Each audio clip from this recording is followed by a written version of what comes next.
राधे राधे। हरे कृष्णा।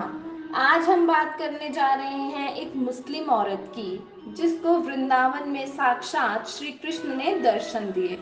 बात ये तब की है जब अकबर का शासन चल रहा था। अकबर की बहुत सी महारानियां थी जिनमें जोधा बाई और ताज बेगम प्रमुख रही।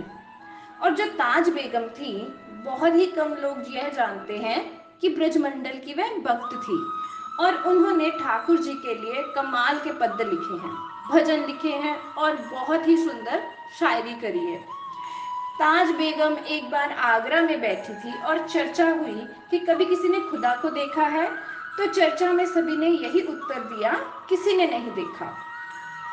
पर ताज बेगम ने कहा, मेरा तो मन है ईश्वर को देखने का, यानी खुदा को मैं जरूर देखूं, मेरा यह मन है। वहां कुछ इस्लाम को जानने वाले लोग थे। उन्होंने कहा, बेगम साहिबा, यदि आपको खुदा को देखना है ना तो आपको हज जाना होगा, मक्का मदीना, और आपको वहां खुदा दिखेंगे। बेगम के मन में ये बात बैठ गई, एक उनके मन में ललक सी आ गई कि मुझे खुदा से मिलना है, खुदा को देखना है। फिर एक दिन वे अपनी पालकी में बैठकर आगरा से निकली। उनकी पालकी कहार ढो रहे थे। और जब वे चलते चलते मथुरा के पास पहुंची तो यमुना जी के किनारे उन्होंने विश्राम किया। शाम का समय था। ताज बेगम अपने शिविर में बैठी थी तो उन्होंने अचानक एक बांसुरी की मीठी सी आवाज सुनी। कोई बांसुरी बजा रहा था। एक बात समझें कि ठाकुर जी से लगन लगने का ही काम है और सारी बात लगन पर ही खत्म हो जाती है। जैसे ही आपको उनकी लगन लग जाएगी, वैसे ही आपको उनके दर्शन हो जाएंगे। तो ताज बेगम को वंशी की आवाज आई, क्योंकि उनका कोई एक जन्म का संबंध नहीं था, ना जाने कितने जन्मों का संबंध था ठाकुर जी से, जो आज फलीभूत होने जा रहा है। बेगम मोहित सी हो गई। कभी घुंघरू की आवाज, कभी पायल की, कभी वंशी की, कभी खिलखिलाहट, कहीं गोविंद, कहीं गोपाल, कहीं केशव, कहीं मुरारी। ताज बेगम इतने भावों में भर गई, उन्होंने कुहारों से पूछा कि ये आवाज कहाँ से आ रही है, कैसे आ रही है, मुझे समझ नहीं आ रही, मैं ये समझ नहीं पा रही हूँ। तो कुहारों ने कहा, बेगम साहिबा, यहाँ एक हिंदुओं का खुदा रहता है। ताज बेगम ने कहा, खुदा हिंदुओं का? खुदा तो खुदा होता है, ईश्वर एक है। मैं एक बार मिलना चाहती हूँ फिर भी उनसे। आगे से कुहारों ने कहा, ना ना बेगम, आप कैसी बातें करती हैं।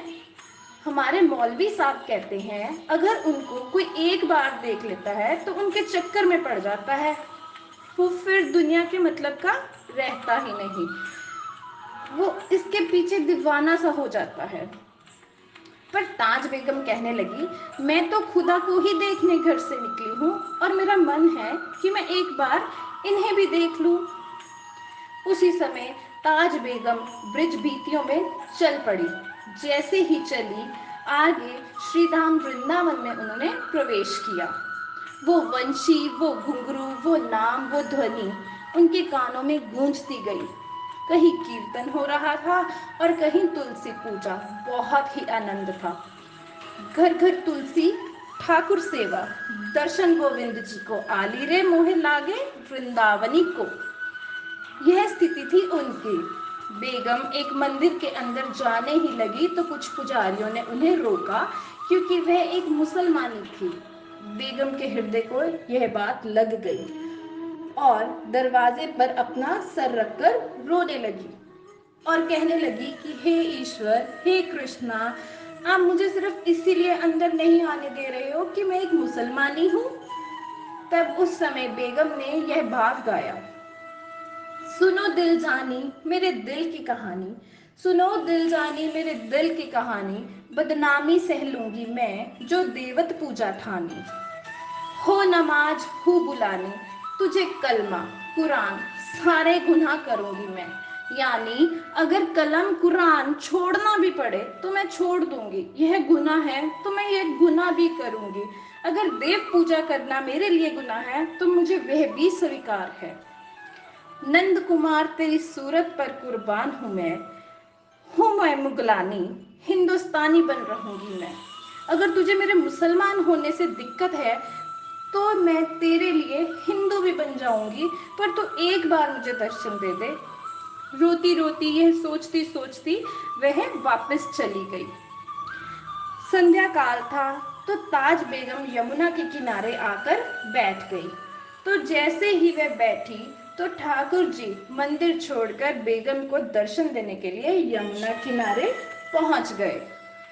ऐसा सावला सलोना रूप उनके पास से निकला तो ताज बेगम पलटकर देखती ही रह गई कि मैं जिसको मंदिर में ढूंढ रही थी वह तो यहाँ आकर घूम रहा है। कहते हैं ढूंढा सकल जहां पे तो तेरा पता ना पाया, ढूंढा सकल जहां पर तो पाया ना तेरा पता, और जब पता चला तेरा अब मेरा ही पता ना। और वो बेगम खो सी गई ठाकुर जी की मुस्कुराहट पर। जो ठाकुर जी के ऐसे दर्शन किए ताज बेगम ने तो वे वृंदावन की ही होके रह गई, और ताज बेगम ने वृंदावन में ही अपनी उम्र बिताई और वहीं पर अपने शरीर को छोड़ दिया। रमन रेती के पास आज भी उनकी समाधि बनी हुई है। धन्यवाद। राधे राधे।